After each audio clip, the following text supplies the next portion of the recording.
Grown for shopping. तो सबसे पहले मैं तैयार हो रही थी, तो मैंने आईलाइनर वगैरह लगाया, बिंदी लगाई और मेरा लुक पूरा फुल हो चुका था। अब आप देख ही रहे होगे मेरा फाइनल लुक, तो पता ही है कैसी लग रही हूँ। तो हम निकल चुके थे, तो मार्केट तो पहुंच गए हैं, लेकिन इतनी तेज़ धूप है ना, बहुत ज़्यादा धूप पे गए थे। वहाँ पे अपना मॉइस्चराइज़र लौटाने हम ठाकुर जी को लेके आए हैं। इनको मतलब उनका मेकअप वेकअप करवाना है, ये छोटा है बनवाने के लिए कि मेरे को बहुत शर्म आ रही है इस वीडियो में मेरी को क्यों ले रही हो। अब चलिए हम guys, welcome to my channel again. आज जैसे मैंने आपको पिछली वीडियो में बताया था, आज मैं मार्केट जाने वाली हूँ। तो अब हम मार्केट के लिए ही निकल रहे हैं, तैयार हैं। ये देखिए स्कूटी से भी हमारी। तो मैं अपने फेस पे सबसे पहले सीरम यूज़ कर रही थी। सीरम लगाया मैंने अपने फेस पे, अच्छे से ब्लेंड किया उसको। वो जब सूख गया फिर मैंने अपने फेस पे मॉइस्चराइज़र लगाया। मॉइस्चराइज़र मैंने अच्छे से अपने फेस पे हमेशा लगाती हूँ, क्योंकि मेरी स्किन बहुत ज़्यादा सेंसिटिव है और मुझे सेटाफिल का ही मॉइस्चराइज़र सूट करता है सबसे ज़्यादा। मैं वही यूज़ करती हूँ। फिर मैंने सनस्क्रीन लगाई है। भाई सनस्क्रीन तो हर किसी को लगानी चाहिए आज के टाइम पे, क्योंकि धूप इतनी ज़्यादा पड़ रही है, सनबर्न इतना होता है, एकदम रेड रेड स्किन हो जाती है मेरी। तो आप लोगों का मुझे नहीं पता, लेकिन मेरी स्किन बहुत जल्दी डैमेज होती है सन से, धूप से बहुत एलर्जी है मेरे को। देन मैंने अपने मेकअप को सेट किया वाइट टोन पाउडर से। देन उसके बाद मैं अपने लिप्स पे लिप बाम लगा रही हूँ एंड फिर उसके ऊपर से वैसलीन लगाती हूँ। ये मेरी शुरू से आदत है, हमेशा ऐसे ही लगाती हूँ मैं। फिर उसके बाद में मैंने अच्छे से अपने लिप्स पे वैसलीन लगा ली थी। देन मैं बिंदी ढूंढ रही थी, मेरी बिंदी का पत्ता नहीं मिल रहा था। फिर पता है मुझे अपने फेस पे बिंदी लगाने का बहुत ज़्यादा शौक़ है, छोटी सी बिंदी, इसलिए मैं अपने फेस पे बिंदी लगाई। आप बताइएगा मेरे फेस पे बिंदी कैसी लगती है। देन उसके बाद अब मैं लगा रही थी आईलाइनर। आईलाइनर लगाना तो सबको ही पता है, ख़ास करके लड़कियों को, कि उनके लिए कितना ज़्यादा स्ट्रगल का काम है। देख लीजिए, मेरे से खुद नहीं लगा पहली बार में। फिर मैंने छोटा वाला शीशा लिया। ब्राइट आइज़ पे तो बहुत आसानी से लग जाता है, लेकिन जो लेफ़्ट आइज़ होती है ना, उस पर लगाना बहुत ज़्यादा मुश्किल होता है। लेकिन कोई नहीं, मैं एक बार आदत में हो गया है लगा लगा के, तो अब तो मैं लगा लेती हूँ। स्टार्टिंग में नहीं लगा पाती थी, तब बहुत मुश्किल होती थी लगाने में। और इस टाइम तो बहुत फेमस चल रहा है एक सॉन्ग, मस्कारा। मेरी जान मेरी हाँ, मेरी नाल नाल रहना, मेरी जान मेरी हाँ, मेरे नाल नाल रहना। कुछ इस टाइप का ही गाना है, मुझे इतना ही याद है, मैं इतना ही गाया। आई होप आप सभी को मेरा ये लुक पसंद आया होगा। मैंने शॉर्ट कुर्ती और जीन्स पहनी थी, देख ही रहे हो आप लोग मैं कैसी लग रही हूँ। दैन उसके बाद अब हम तैयार हो के निकल चुके थे मार्केट के लिए।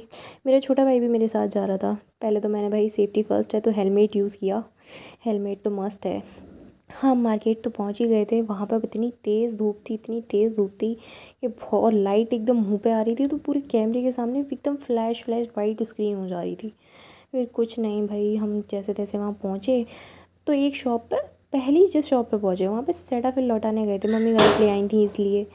तो हमने क्या किया, वहाँ सेटाफिल को एक्सचेंज किया, लेकिन उन्होंने बोला भैया ने कि ड्राई स्किन वाला है नहीं है, और जो आप लौटाने आई हो वो हम अभी नहीं ले सकते, तो जब आ जाएगा तब आप ले जाना। तो कुछ नहीं, फिर हमने दूसरी शॉप पे गए। हम ठाकुर जी का श्रृंगार करवाने के लिए गए थे। तो श्रृंगार करवाने के लिए हमने ठाकुर जी की बात की कि वो कर देंगे या नहीं कर देंगे। तो उन्होंने कहा, यही वाली शॉप थी जो आपको दिख रही है ना, यही वाली शॉप थी। हमने पूछा इन पे, उस टाइम हम जा रहे थे तो मेरा भाई कैमरे में आने में बहुत शर्मा रहा था। मैं उसको बार बार ले रही थी, तो कहता मुझे मतलब मेरे को बहुत शर्म आ रही है। तो कुछ नहीं, फिर हम लोग ऐसे ही निकल गए चुपचाप से। दैन हम ठाकुर जी डाल चुके थे। उन्होंने कहा हाँ, आपने जैसा कहा है हम वैसे से ही उसको बना देंगे। पहले तो वहाँ पे हम गए थे शॉप पे, हमने पूछा वीडियो रिकॉर्ड कर सकती हो, तो उन्होंने मना कर दिया कि नहीं कर सकते हो। तो ठाकुर जी को मैंने अच्छे से तैयार करवाने के लिए डाल दिया था, जैसे बिल्कुल बांके बिहारी जी होते ना, बिल्कुल वैसे ही मैंने बताया कि ऐसे ऐसे करना है। तो उन्होंने कहा ठीक है, हो जाएगा। अब जब हम उठाएंगे ठाकुर जी को, तब हम आपको दिखाएंगे नेक्स्ट वीडियो में कि हमारे ठाकुर जी कैसे बन के आए हैं। तो हम निकल गए थे दूसरी दुकान के लिए।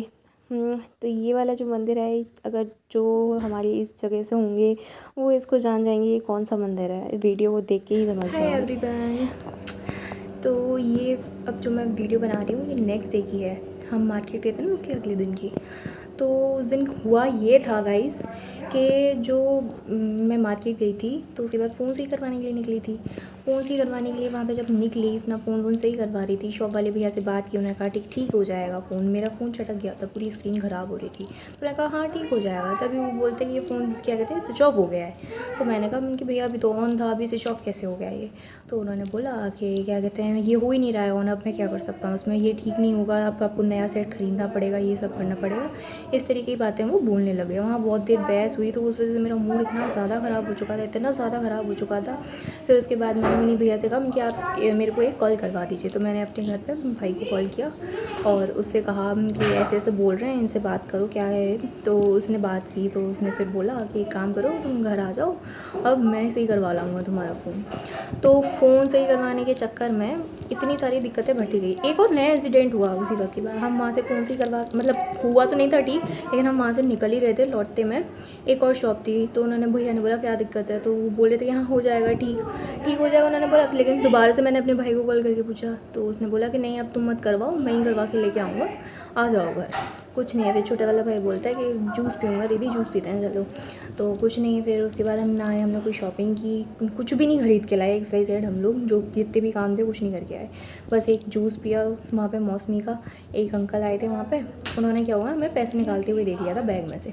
अब बैग में से पैसे निकालते हुए देखने के बाद जब हम जूस पी के निकल ही रहे थे, वो भैया एकदम से हमारी स्कूटी के पास आ गए और बोलते हैं कि बहन जी आप क्या कहते हैं, मैं आपसे भीख नहीं मांग रहा हूँ, ना ही पैसे मांग रहा हूँ, आप ना एक काम कीजिए कि मतलब मुझे ना एक डालडा का पैकेट दिला दीजिए। तो मैंने उनसे कहा कि अच्छा भैया।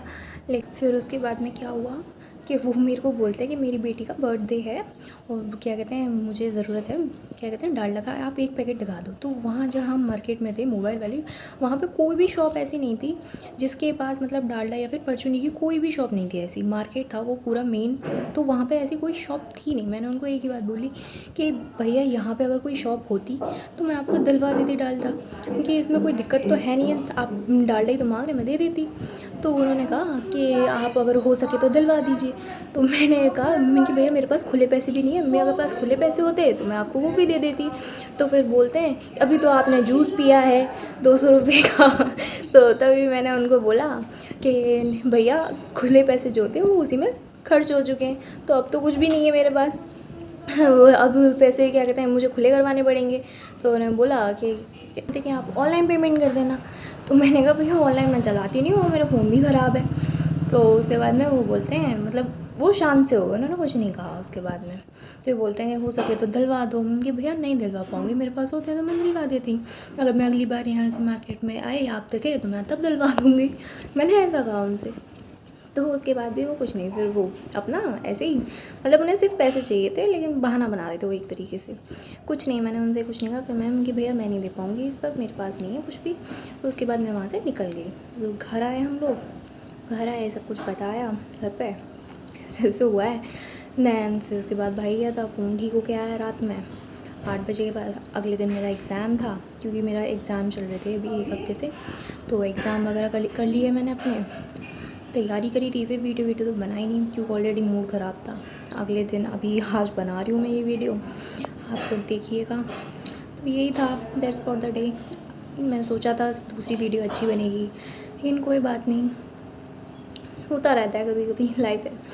अब हम नेक्स्ट वीडियो जो बनाएंगे उसमें कोशिश करेंगे ऐसा कुछ ना हो और अच्छी वीडियो बनाऊँ मैं। तो thank you so much for watching me. If you like this video please subscribe it and बने रहो मेरे साथ। बाय।